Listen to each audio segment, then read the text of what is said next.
This is not a very common defect, but the bottom line is in both these cases, you can see two inflows into the single left ventricle. This one's on the right, a little bit easier to see. Two inflows both into the left ventricle.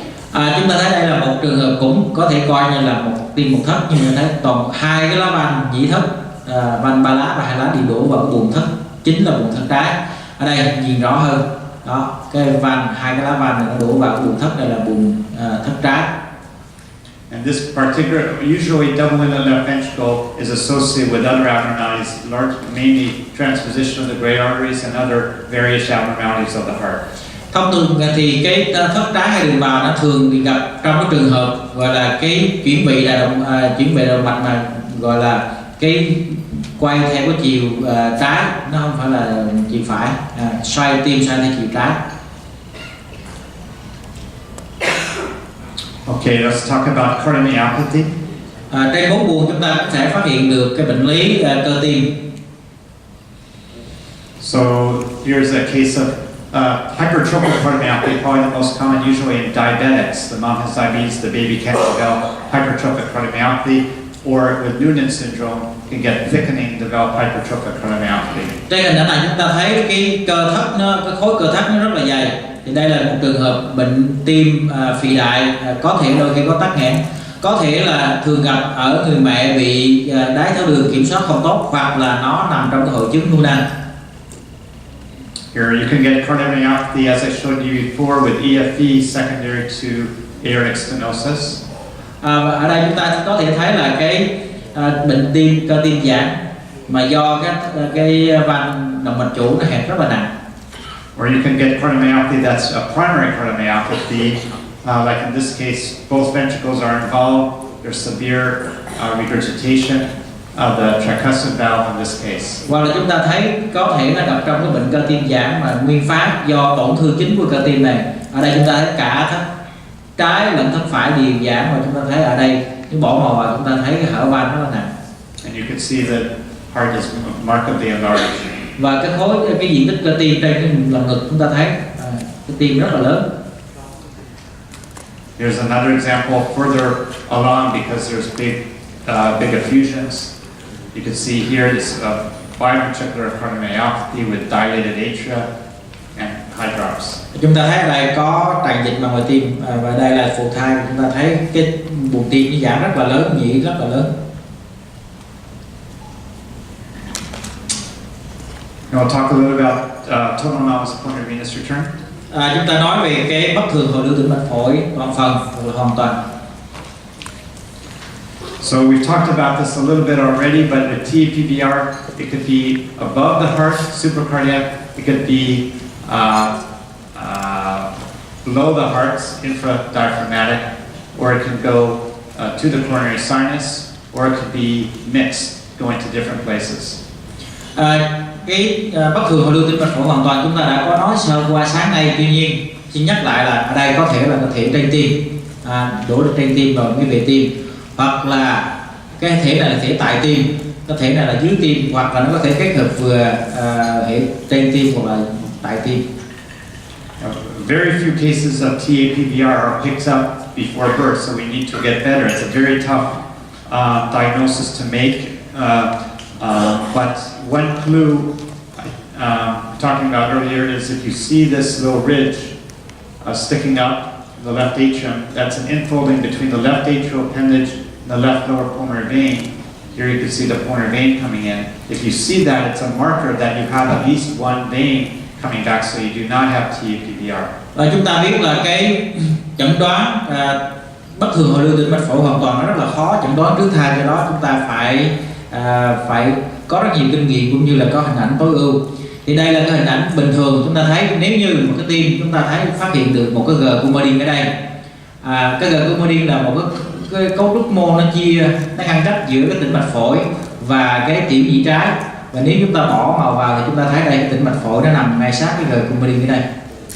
Let me just explain why we call it a Coumadin ridge.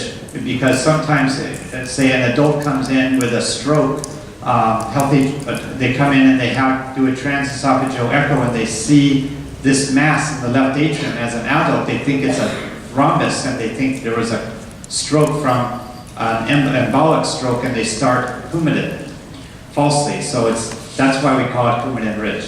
Bởi vì chúng ta biết là trong cái tim mạch của người lớn thì người ta không có rành bằng cái cấu trúc giải phẫu bằng bệnh nhi, cho nên cái trường hợp này nó xuất hiện ở người lớn.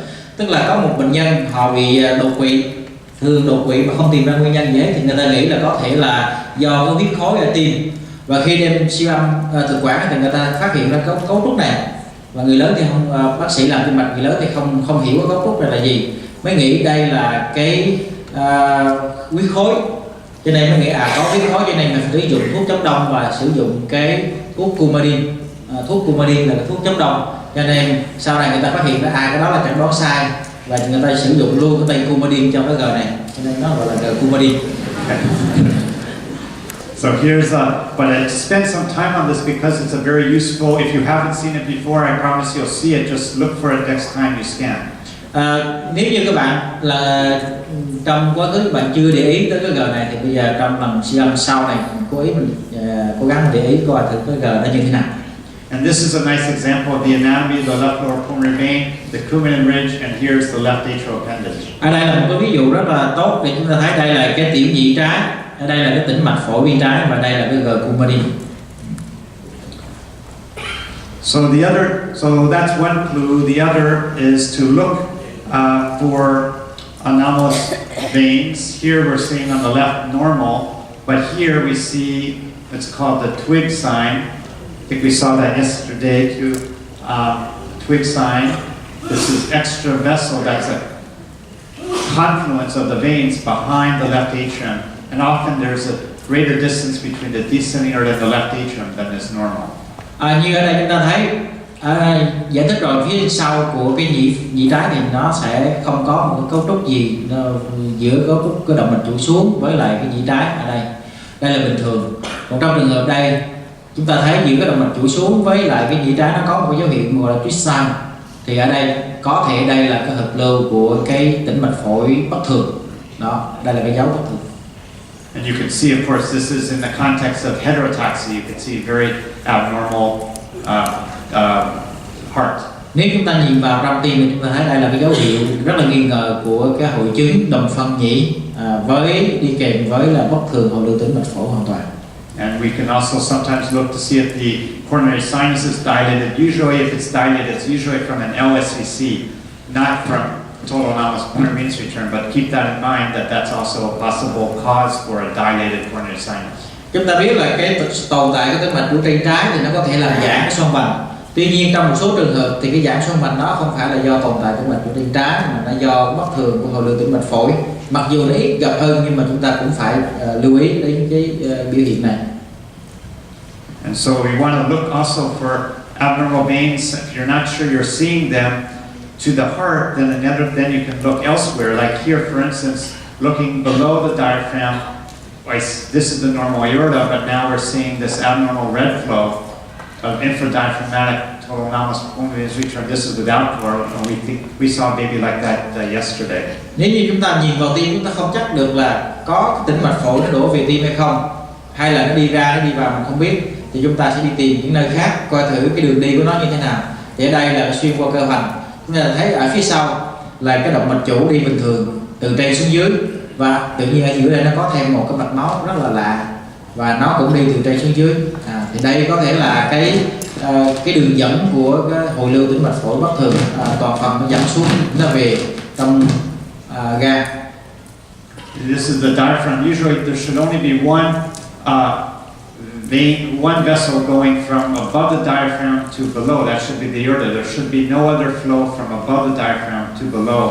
So we know this is abnormal. Trong trường hợp bình thường thì chúng ta biết là nếu như chỉ có một cái cấu trúc duy nhất là động mạch chủ nó dẫn máu từ trên nó chạy xuống dưới. Còn nếu như mà có hai cái cấu trúc mà nó dẫn máu từ trên xuống dưới thì coi như cái cấu trúc thứ hai đó không phải động mạch chủ, đó là cấu trúc bất thường, có thể là do bất thường hội lưu tĩnh mạch phổi hoàn toàn ở dưới tim. So this is just the I showed you this earlier, just the infradiaphragmatic total anomalous pulmonary venous return. Đây là một trường hợp khác của cái bất thường hội lưu tĩnh mạch phổi hoàn toàn mà nó dẫn máu xuống dưới cơ hoành để đổ vào gan. This is last section is on tumors, just to talk about cardiac tumors that we might see. Cái phần cuối cùng của bài, trong cái phần 4 buồn này chúng ta nói về cái u trong tim. So this is the question is this a normal heart or not? Cái câu hỏi đặt ra là đây là tim bình thường hay là bất thường? This looks normal to me at this point. Now how about here? Nhìn thì có vẻ bình thường. The heart still looks normal. Nhìn đây chúng ta thấy cái tim nó bình thường rồi. And here the heart is also looking normal. Và đây chúng ta thấy với cái mặt cắt đường thoát và ba mạch máu thì nó cũng có vẻ bình thường. Still looks normal. Chúng ta thấy bình thường không? This is all at the same visit. But then, as I looked at the heart with different views, I finally found this structure. Trong tất cả mặt cắt trước đó chúng ta thấy có vẻ như hoàn toàn bình thường, nhưng mà giờ chúng ta xoay đầu dầu là xoay vị trí đi, chúng ta nhìn ở một cái hướng nhìn khác thì rõ ràng chúng ta thấy rõ ràng có một cái khối gì đó. So then I went back and looked a little more closely, and I at the same time and I opened up this and I started to see what looked like maybe another mass here. Và khi chúng ta thấy bất thường như vậy thì chúng ta quay trở lại những mặt cắt mà đầu tiên chúng ta nghĩ là bình thường đó, và chúng ta nhìn kỹ hơn thì hình như có thêm một cái gì là lạ đây nữa. So this was a baby who had multiple rhabdomyomas. Như vậy thì ít nhất là bệnh nhân này có 2 cái khối u, và khối u đó trong âm kiểu này thì thường đó là cái khối u cơ vân. That would have been very easy to miss, but we spent a lot of time just getting good quality images, and by doing so, that's how we made the diagnosis. Cái khối u cơ vân này nếu chúng ta không để ý thì có thể chúng ta sẽ bỏ sót. Tuy nhiên nếu như chúng ta tối ưu hóa cái hình ảnh và chúng ta dành nhiều thời gian để khảo sát toàn bộ thì chúng ta có thể phát hiện ra được những chỗ này. And here's just a more classic example of this is a very big rhabdomyoma. Here's multiple rhabdomyomas. Of course, when you have rhabdomyoma, you need to think about the possibility of tuberous sclerosis. Ở đây chúng ta thấy một cái khối u rất là lớn ở đây, và đây rất là nhiều cái khối u, thì nếu chúng ta thấy như thế này thì coi chừng đó là nằm trong cái bối cảnh là u đa củ, u sa đa củ. Here's just another case of a very large rhabdo. Đây là một ví dụ khác của cái u cơ vân lớn. And lastly, this is a intrapericardial teratoma, very big pericardial fusion with this cystic mass arising from the ascending aorta. Ở đây chúng ta thấy cái tràn dịch màng tim rất là lớn, phải không? Và nếu chúng ta coi đây thì chúng ta thấy có một khối u mà tạo về dạng kén, nó nằm ở phía cái động mạch trụ lên như thế này. Đây là khối u. They always have a fusion. This was in a twin pregnancy actually, and we had to do two pericardial centesis to get the baby to term, and then we delivered them in the operating room so that we could take the baby out right away and do surgery right away. We were worried about compression of the airway. Đôi khi chúng ta đưa đứa trẻ ra thì nếu chúng ta lấy đứa trẻ ra, đôi khi cái này nó có thể chèn ép vào cái đường thở của bệnh nhân. And then, sorry, what will we do with this right afterwards? What did we do? Yeah. Thank you for asking. I'm going to show you what the surgeon did right after the baby was born. So here's, thank you. So here's we delivered the baby in the operating room. This is the surgeon opening up the pericardium and resecting it from the ascending aorta. Ở đây chúng ta thấy là ngay lập tức chúng ta biết có thể nó chèn ép đường thở, cho nên ngay lập tức ngay trong phòng mổ, phòng sinh thì chúng ta chuẩn bị mổ luôn và mở ngực ra như thế này, chúng ta thấy cái khối u đó. So this shows very big, and we were worried about the lungs being underdeveloped. We were worried about airway compression, lots of it, but everything went really well because we knew about the diagnosis. We delivered right there, and actually the child is now has graduated college, has a girlfriend, and doing very well, and and his brother is doing well. So it impacted the whole family by making the diagnosis before birth. Cái này thì khi mà chúng ta thấy cái khối u rất là lớn như vậy, chúng ta nghĩ là có thể nó sẽ chèn ép vào đường thở, nó chèn ép vào cái mô của phổi bên dưới, nó làm thiểu sản phổi. Nhưng mà chúng ta phát hiện sớm và chúng ta mổ ngay lập tức, và đứa trẻ lớn lên rất là tốt, trở thành cảnh sát, bây giờ có girlfriend rồi. So, just my final slide. So, on this, the 4-chamber view defects are still commonly being missed. Đây thì chúng ta thấy một số cái khiếm khuyết mà nó nằm trên cái mặt cắt bốn buồng, nó hiện diện, nhưng mà đôi khi nếu chúng ta không chú ý thì chúng ta vẫn có thể bỏ sót. But remember, the 4-chamber view is only just a starting point. You might have multiple 4-chamber clips looking at different parts of the 4-chamber. Cái mặt cắt bốn buồng nó chỉ là một cái bước khởi đầu thôi. Cái vấn đề quan trọng là chúng ta phải quét, làm video, và chúng ta phải khảo sát lên nhiều cái góc độ khác nhau. And we the current guidelines, as we talked about earlier, they're not good enough because we need greater focus on image quality, clips and sweeps, angles of acquisition, colorful Doppler, and using 2 hands. Cái hướng dẫn hiện nay thì nó không có đầy đủ, do đó chúng ta cần phải tập trung nhiều hơn nữa vào một số các việc sau đây. Thứ nhất là chúng ta làm tối ưu hóa chất lượng hình ảnh, thứ hai là sử dụng cái quay video và quét, thay đổi cái góc khảo sát, sử dụng Doppler màu và dùng 2 tay.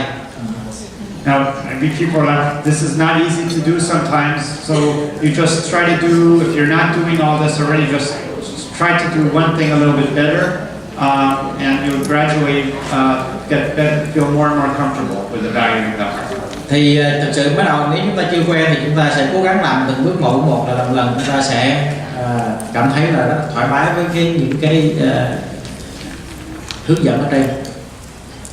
Cảm ơn. Cảm ơn.